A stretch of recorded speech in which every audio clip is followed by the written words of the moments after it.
तो स्टेटमेंट भी interior minister का सुनवाइएगा। मोहसिन नकवी का वो बयान क्या है आज वो लाहौर वाला। इससे पहले भी जो 2-4 वाक़यात हुए हैं उसमें इंडियन डायरेक्टली इन्वॉल्व था पाकिस्तान के अंदर किलिंग्स में। जब तक इन्वेस्टिगेशन मुकम्मल ना हो जाए कहना बेहतर नहीं है, लेकिन तकरीबन उसी तरह का पैटर्न है। ये 20 अफराद पहले हो चुके हैं। इन्होंने 2-4 बड़ा लिहाज करके इंडिया का 20 अफराद की उन्होंने डॉक्यूमेंटेशन के साथ प्रूव किया है कि 20 अफराद इंडिया पाकिस्तान में आके उनको कत्ल कर चुका है, टारगेट किलिंग। ये 21वां कत्ल है। अच्छा, मैं सिर्फ 2-3 चीज़ें इकट्ठी हो गई हैं। सबसे पहले तो ये कि जब आज उसको हमने 6 जजेस के साथ जो कुछ हुआ था, जो उनकी प्राइवेसी इन्वेड हुई थी और उन्होंने ये शिकायत की थी सुप्रीम जुडिशल काउंसिल में कि हमारे फैसलों को जो है वो बदलने की कोशिश हो रही है, हमें ब्लैकमेल करके, जो एक ख़त उन्होंने लिखा था। इसके ऊपर आज हमने इजलास को रिक्वेजिशन करवाई थी। हुआ ये कि कच्चे के डाकू ने एक पक्के के डाकुओं की बेटी को विदाउट इलेक्शन जो है वो बनवा दिया, MNA बनवा दिया। वहाँ पे इलेक्शन हुआ ही नहीं। आज वो ओथ उठाने के लिए आए, आप ओथ उठाएं, कोई बात नहीं है, लेकिन आप आसफा का ओथ हो जाने देते, प्रोटेस्ट करके बाकी इजलास में कार्रवाई चलने देते। अपने उसके ऊपर नहीं थोड़ा सा तो एक नहीं देखिए ऐसे अपने इलाके में थोड़ा सा नहीं इस तरह नहीं ये देखिए मलिक साहब, मैं इस तरह प्रोग्राम नहीं करने वाली। आप यूं करें कि इनसे अपनी बात नहीं, कोई गाली नहीं देता, कोई गाली नहीं देता, चोर कोई नहीं है, कोई डाकू कोई नहीं है। मैंने बड़ी तमीज से तहजीब से बात की है। आप कच्चे के डाकू पक्के के डाकू ये जुबान आसफा का ओथ हो जाने देते। आप अपना एहतजाज रजिस्टर करवाते हैं। ऐसा है कि हम अपने डेस्क के ऊपर खड़े हैं, अपने अपनी कुर्सियों के ऊपर खड़े हैं, हमारा हक है, हमारा आईनी हक है कि हम एहतजाज करें, वहां पे हम एहतजाज करें। अब अगर PMLN इतनी कमजोर है, और है फॉर्म 47 की ना, क्योंकि आई धांधली के जरिए अभी तक इनके लिए रिजल्ट चेंज हो रही है, इतनी कमजोर है, हमें तो कोई फर्क नहीं पड़ता कि आपके दरबान आके पीछे जो है आपके डेस्क बजाते हैं और आप खानदान गुलामा हो और आप जो है आपकी तीसरी नस्ल भी आपके सर के ऊपर जो है वो मुसलत हो जाए, आप बजाए उनके लिए डेस्क। लेकिन आपको वो पल्लू से बांध के अपने साथ ले गए, पल्लू से बांध के आपको ले गए। अगर आप में जरा से भी हो ना कि हम जमहूरी हैं, तो पाकिस्तान की तारीख में ऐसा नहीं हुआ कि हुकूमत वॉकआउट करके चली जाए। हुकूमत वॉकआउट करके चली गई, वहां पे अपोजिशन मौजूद थी, हम अपोजिशन थे, हम वहां पे मौजूद है। पहला आसानी से उन्होंने कहा कि जी पीपल्स पार्टी ने, भाई आपके इत्तेहादी आपके साथ शरीक हैं, वो आपके साथ हुकूमत में, आप भी उनके साथ पीछे बैठ के चले गए। दूसरी बात, आपने कहा है ना कि हमें सियासी पार्टियों को अपने कौमी रवैये चेंज करने चाहिए। अगर आपने कौमी रवैया चेंज करना था, आप बन गए। मैं कहती हूँ मलिक साहब, किसी भी तरीके से इनको कुर्सी मिल गई ना कुर्सी, उसके बाद आपने अपने कौमी रवैये चेंज करने हैं ना।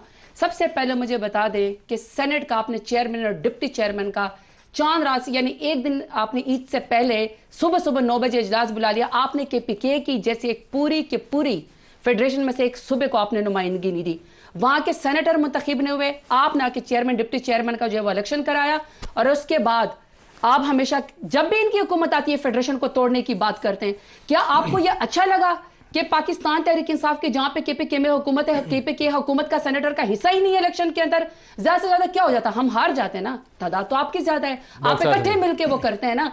दूसरा, सेनेटर एजाज चौधरी साहब है, मुझे तो उम्मीद थी ना कि सेनेटर एजाज चौधरी साहब जब आप उसको माइनस कर देते हैं, हर दफा प्रोटेक्शन ऑर्डर जारी कर दे, वो अपना वोट डाल लेते हैं ना। हम तो ज्यादा से ज्यादा मुश्किल से 19 से बंद तो फिर भी आपने जाना था, लेकिन आपका रवैये का पता चलता है कि आपका कितना जमहूरी रवैया, गैर जमहूरी रवैया। दूसरा सेनेट वाली बात पूछ लें इनसे, फिर नहीं सेनेट के बाद क्लियर बात है। सबसे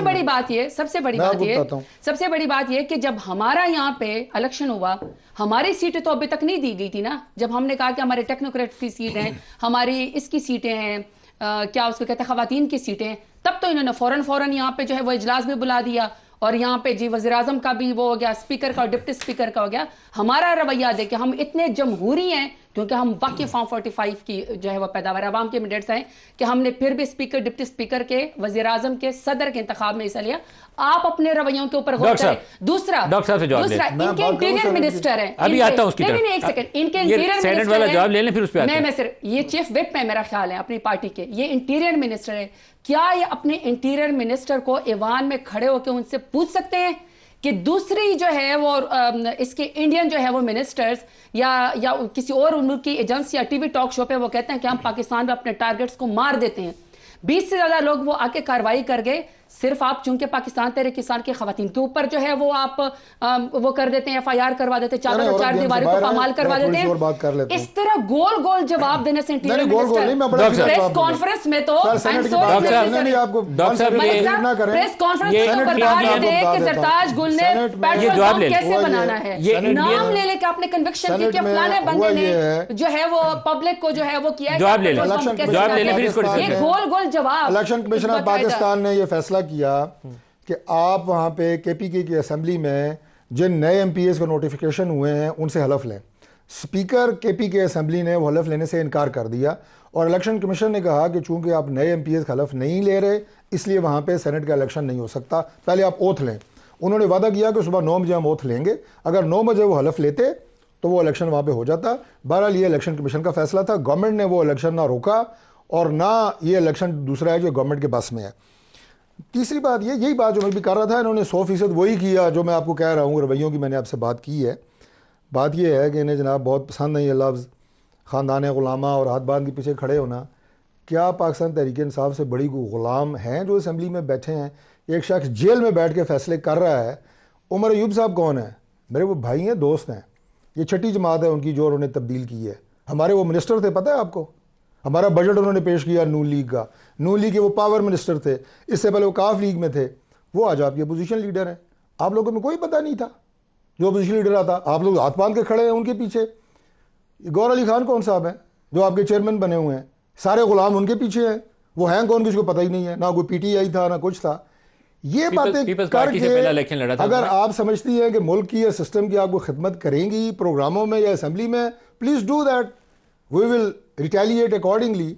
लेकिन अगर आप पाकिस्तान की बात करेंगी तो मेरा ख्याल है वो पाकिस्तान के लिए बेहतर होगा और हम उसके लिए बिल्कुल तैयार हैं कि हम मुल्क की बात करें, मुल्क की खिदमत करें। पार्लियामान के अंदर पार्लियामेंट्री कमेटीज बिठाएं, उसके अंदर बैठ के इस चीज़ को डिस्कस करें। ये पाकिस्तान का फ्यूचर है। अपनी सियासत आप लड़ें, इनको चोर डाकू बोलें या आपको कुछ बोलें, लेकिन जहाँ पाकिस्तान का फ्यूचर है वहाँ आप लोगों को रास्ता देने की ज़रूरत है। देखिए मलिक साहब, 2-3 बातें। सबसे पहली बात तो ये कि पाकिस्तान की जो स्ट्रेटिजिक पोजीशन है वो बहुत अहम है और हमने अगर इस बात पे खुश होना है कि चूँकि 2 मुल्कों की लड़ाई होगी तो पाकिस्तान की अहमियत बढ़ेगी, ऐसा नहीं है। पाकिस्तान की अहमियत ने बहुत बढ़ना है। इट्सेल्फ पाकिस्तान की अहमियत बहुत ज़्यादा है और हमें इस चीज़ को समझने की ज़रूरत है। मैं थोड़ा सा 1-2 पॉइंट से इसलिए डिसएग्री करूँगी कि ये ठीक है कि टेक्निकल एक्सपर्ट आएंगे, वो जो उस सब्जेक्ट को समझेंगे, चाहे वो फाइनेंस हो, चाहे वो स्ट्रेटिजिक कोई वो हो, डेप्थ हो, उसको समझने के लिए आप बंदे ज़रूर हायर करें। हर कोई ब्रीफ केस उठा के आएगा, लेकिन गालियाँ सियासी लोगों को ही सुनने पड़ती हैं, रिस्पॉन्सिबिलिटी इलेक्टेड लोगों को ही सुनने पड़ती हैं। जो मुश्किल वक्त आते हैं तो वो जो लोग होते हैं वो अपने अपने सूटकेस लेके भाग जाते हैं, या तो कोई उनको लॉबी जो है वो ले लेती है या वो कहीं और जॉब करना शुरू कर देते हैं। लेकिन हम जो पॉलिटिकल लोग होते हैं, जो पॉलिटिकल पार्टीज होती है, रिस्पॉन्सिबिलिटी इंडियन उसी की होती है कि TTP से किसने बात करनी है, इंडिया के साथ जो है वो हमने अपने बॉर्डर्स के ऊपर किसने बात करनी है। अगर हमने पाकिस्तान की फॉर एग्जांपल ईरानी डेलीगेशन की बात करते हैं, मैंने अपनी कॉलीग अटेंशन बार बार अपनी असम्बली के अंदर डाली हुई और मैं कहती हूँ कि ईरान पाकिस्तान गैस पाइपलाइन के ऊपर कॉलीग अटेंशन है मेरी कि उसके ऊपर बात होनी चाहिए कि आखिर क्यों इल्तवा का शिकार है और हमें पेनल्टी क्यों जो है वो पड़ने वाली है। अभी तक उसके ऊपर बात नहीं हो रही। इंडिया ने पाकिस्तान के ऊपर अभी तक इंडस वाटर ट्रीटी जो है, इंडस वाटर ट्रीटी जो है, उसमें कितने पाकिस्तान ने पानी के ऊपर एक्सपर्ट पैदा किए हैं, कितने लोग इसके अंदर शामिल थे। और उसके बाद आज तक पाकिस्तान ने अभी भी हमारा जो दरियाई रावी इसके ऊपर जो है वो शाहपुर कुंडी बैराज जो है वो डैम उसके ऊपर बन गया। पूरा हमारे जो रावी का दरिया का जो पानी है उसको उन्होंने खा लिया है, डाइवर्ट कर दिया पंजाब के तरफ और जम्मू कश्मीर की तरफ। सूखा हुआ है, कुछ नहीं आता। एग्जैक्टली, हमारी तरफ सिर्फ स्लज गंद और वो है हमारी तरफ रावी के ऊपर। अब मेरा सिर्फ ये सवाल है कि उसके ऊपर कितनी देर हम लोगों ने वो बात उठानी है। इंडिया के साथ हमने कि वाटर टेररिज्म के ऊपर हमने कितनी देर जो है वो उसके ऊपर बात करनी है। अब मसला है कि पाकिस्तान के अंदर आपने इन्वेस्टमेंट लेकर आनी है। मसला ये कि सर्वे बहुत अजीब है। गैलप पाकिस्तान का सर्वे कहता है कि 73% पाकिस्तानी कारोबारी लोग जो हैं वो वज़ीर-ए-आज़म शहबाज शरीफ के ऊपर एतमाद ही नहीं करते हैं। ताजर हमारे कहते हैं कि 2024 जो सबसे मायूस कुन साल है पाकिस्तान का कारोबारी लोगों के लिए। मिफ्ता इस्माइल साहब की आप स्टेटमेंट देख लें, इसके एक्स फाइनेंस मिनिस्टर की वो जो है आप वो स्टेटमेंट देख लें, वो ये कहते हैं कि शबर ज़ैदी की वन आप देख ले, वो कहते हैं कि फॉरेन इन्वेस्टमेंट आपने क्या लेकर आनी, आपके अपने लोग ही आपके ऊपर एतमाद नहीं करते। मेरा सिर्फ ये बात है कि पॉलिटिकल लोगों ने लड़ाई तो बहुत कर ली, अपने हिस्से की गालियां और बोझ हम ही उठाते हैं, लेकिन इन द एंड मुल्क में हम ही रहते हैं।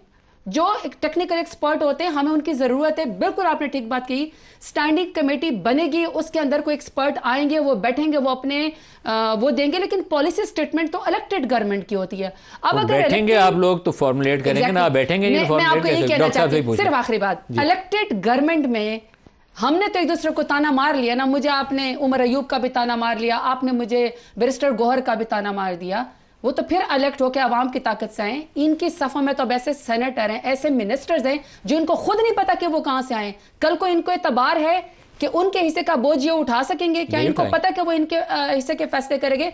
तो फिर अगर इस तरीके से हुकूमतें चलनी है ना, अगर आपका इंटीरियर मिनिस्टर जो अभी पिछला पंजाब का चीफ मिनिस्टर था, वो अगर प्रेस कॉन्फ्रेंस करके फौरन मुद्दा डाल देते होते थे कि जरताज गुल पेट्रोल बम बनाने का तरीका कर रही है, मैंने एटीएम मशीन को तोड़ के लूट लिया, गाय की चोरी जो मैंने वो कर ली सिर्फ इससे कि मैंने इमरान खान का साथ नहीं छोड़ा, तो आई एम सॉरी 20 बंदे वजीर दिफा कह रहा है इंडिया का, बेशर्म हो गए कि हमने पाकिस्तान के अंदर मार दिए, एक भी प्रेस कॉन्फ्रेंस नहीं। मैं 80% इनकी जो गुफ्तगू है मैं उसको सपोर्ट करता हूँ, वो जो मोहसिन नकवी के लिए वो आप सपोर्ट कर रहे हैं, जिसमें मैं उसमें बात करता हूँ यार, आप 80% और 20% का तयन मुझे करने दें ना, आप क्यों कर रहे हैं? वैसे मोहसिन नकवी मतलब इनको तो उससे गुस्सा है, मेरे ख्याल में as chief minister Punjab he did a good job, इनको उनसे दुश्मनी है क्योंकि उसने मुकदमे शदमे एफआईआर है, उसने बहुत काटी जो गलत किया। साहब का जो केयर टेकर सीएम पंजाब का रोल था, हम उसके जिम्मेदार नहीं है, मतलब लेकिन पता चला कि शहबाज शरीफ कितना नकम्मा आदमी था, वो ज्यादा एक्टिव था। और फेडरल मिनिस्टर इंटीरियर हम जिम्मेदार हैं, वो हमारे मिनिस्टर हैं और हमारी गवर्नमेंट का हिस्सा है। आप नजर रखेंगे कि सही काम करे वो? मैं कह रहा हूँ जी कि वो हमारी गवर्नमेंट का हिस्सा है, उनका काम पीएमएलएन की गवर्नमेंट का काम होगा। वो पीएमएलएन का हिस्सा नहीं है, ठीक है, हमारी गवर्नमेंट का हिस्सा है। करेक्शन करें, he is not part of the PMLN. देखिए पीएमएलएन को किसी भी वक्त कोई भी ज्वाइन कर सकता है, किसी वक्त छोड़ भी सकता है, कहीं छोड़ के गए, पीएमएलएन का हिस्सा नहीं है, ये वो अलग बात है, लेकिन मैं कह रहा हूँ now he is part of the PMLN government and we own his actions. Rana Sanaullah साहब के बयान से इत्तेफाक है, इंटीरियर मिनिस्टर बनने के बाद मैंने क्लियर कर दिया, राना सनाउल्लाह साहब के बयान से इत्तेफाक है। राणा साहब हमारे बड़े हैं, राणा साहब एक जमहूरी आदमी है, उनकी अपनी एक राय है, उसका बड़ा एहतराम है। हुकूमत का हिस्सा आप जरा संजीदा बात थोड़ी सी, इससे ज्यादा एक और संजीदा बात, राणा साहब ने एक बड़ी संजीदा बात की है, उन्होंने कहा वो वज़ीर आज़म भी बन सकते हैं। मैं जो कानून की बात की सपोर्ट करता हूँ वो क्या है, देखें 40 हमारी मलिक साहब स्टैंडिंग कमेटीज हैं असेंबली की, ये आपके उस सवाल का भी जवाब है जो आपने कहा कि बहस क्यों नहीं करते। 3 कमेटीज में बड़ी इंपॉर्टेंट हैं जो इस तमाम सब्जेक्ट से रिलेटेड है, एक आपकी डिफेंस कमेटी है, एक आपकी इंटीरियर कमेटी है, एक फॉरेन अफेयर्स कमेटी है। अब उस कमेटी, हर कमेटी में 20-20 मेंबर हैं और हर कमेटी में 20 जो मेंबर हैं उसमें तमाम जमातों की नुमाइंदगी मौजूद है, अपोजिशन भी गवर्नमेंट भी, ठीक है जी। वो बहुत पावरफुल कमेटीज़ हैं। मैं जो बार बार बात कर रहा हूँ ना कि बैठ के बात करें, पाकिस्तान की बात करें, इन इशूज़ को हम उन कमेटीज़ में लेके आते हैं, आप आएँ उसमें अपना रोल अदा करें, अपोजिशन आप राय दें और यकीन करें कि बड़ा अच्छा माहौल होता है वहाँ पे। सऊदी अरब वो रिकमेंडेशंस दोबारा आती हैं। पाकिस्तान का दोस्त मुल्क है, मजहबी लिहाज से भी हमारे दिलों के बहुत करीब है, तो सऊदी इन्वेस्टमेंट फंड का कुछ 400-500 अरब डॉलर उनके पास पड़ा हुआ है। अगर हम अच्छे से अपने ताल्लुकात को इस्तेमाल करें और सरमायाकारी आना शुरू हो जाए ना, तो आपको ये 1-2 अरब डॉलर के ज़खायर जो कहते हैं स्टेट बैंक में रख दो, इसकी जरूरत नहीं पड़ेगी। मलिक साहब मैं आपको यही अर्ज कर रहा हूं, आप 4 आने की इन्वेस्टमेंट नहीं ला सकते। ताजर और भाई ताजर तो सबसे ज़्यादा हमारे सपोर्टर हर दौर में रहे हैं, उन्हें पता है जब पीएमएलएन की गवर्नमेंट आती है उस वक्त कारोबार का पहिया भी चलता है, उस वक्त जब आपकी मैशल जो है वो भी बेहतर होती है। स्लोएस्ट ग्रोथ रेट जो है ना पीडीएम का तोहफा है जो इस वक्त चल रहा है। मैं आपको अभी आपके प्रोग्राम में शुरू में बताया है कि 5 दिन तो हुए हैं कि अभी पार्लियामान मुकम्मल हुई है। पीडीएम में आप नहीं थे? तो क्या हमारे पास कोई जादू का चिराग तो नहीं है? पीडीएम में कौन था? शहबाज साहब ही थे ना। पीडीएम से पीछे कौन था? पीडीएम को बुरे लफ्जों में दिया गया था आपने, पीडीएम की गवर्नमेंट की शक्ल आपने क्या दी थी? जो आपकी थी वही थी ना, मतलब शहबाज साहब वेंटिलेटर पे लगा के आप डॉक्टर को कहेंगे आप ये ना बचा तो तुझे नहीं छोड़ूंगा। यार खुदा का वास्ता है, उस बेचारे में से 80% जान वैसे निकली हुई है। क्या था उस वक्त हालत, आप मुझे बताइए मैशत की? वेंटिलेटर पे नहीं लगी हुई थी। आपने उसको बिगाड़ा था, हालात क्या थे? बिगाड़ा था कि सुधारा था आपने? सर हमने मुश्किल फैसले करके मुल्क को बचाया था डिफॉल्ट होने से। पता नहीं किस चीज से बचाया था, मुझे लगता है मुश्किल में डज हमारी सियासत को लगी, मुल्क को नहीं लगने दी हमने। 100 रुपया 16 माह में आपने रुपया गिराया था आपकी हुकूमत ने। मैं आपको बता रहा हूँ 100 रुपया डॉलर के मुकाबले में 16 4 साल से तनज़्ज़ुली का अमल मुसलसल आ रहा है, उसको आप किस हद तक ब्रेक लगा सकते हैं? वो हमने पूरी कोशिश की। अब अगर मजीद मुल्क के अंदर बेहतरी ना आई, मुल्क के अंदर खुशहाली ना आई, तो हम उसके जिम्मेदार होंगे। आप ही हैं। ये बात बड़ी क्लियर बात है। आप थे, अभी भी आप हैं। सर 16 माह की बात मैं आपको कर चुका हूँ ना, आप क्या चाहते हैं कि मैं दोबारा रिपीट करूँ उसे? टाइम खत्म हो गया, फिर प्रोड्यूसर साहब कह रहे हैं एक लाइन कुछ कह सकते हैं, सिर्फ एक लाइन। ये ना ना कि फिर अभी इस हुकूमत जो मौजूदा इनकी हुकूमत है इससे भी फिर ये मुकर रहे हो, क्योंकि ओएसडी मिनिस्टर इनके 2 साल की हुकूमत में थे, ये भी रिकॉर्ड है। 1 साल के बाद ये कहेंगे मोहसिन नकवी पीएमएलएन का हिस्सा नहीं था। एग्जैक्टली। आज तो इन्होंने कहना हमारी और मैं इनको बता भी दूं डॉक्टर तारिक फजल चौधरी और हारून शरीफ साहब, सबका शुक्रिया। आज के लिए इतना ही, इजाजत दीजिए, अल्लाह हाफिज।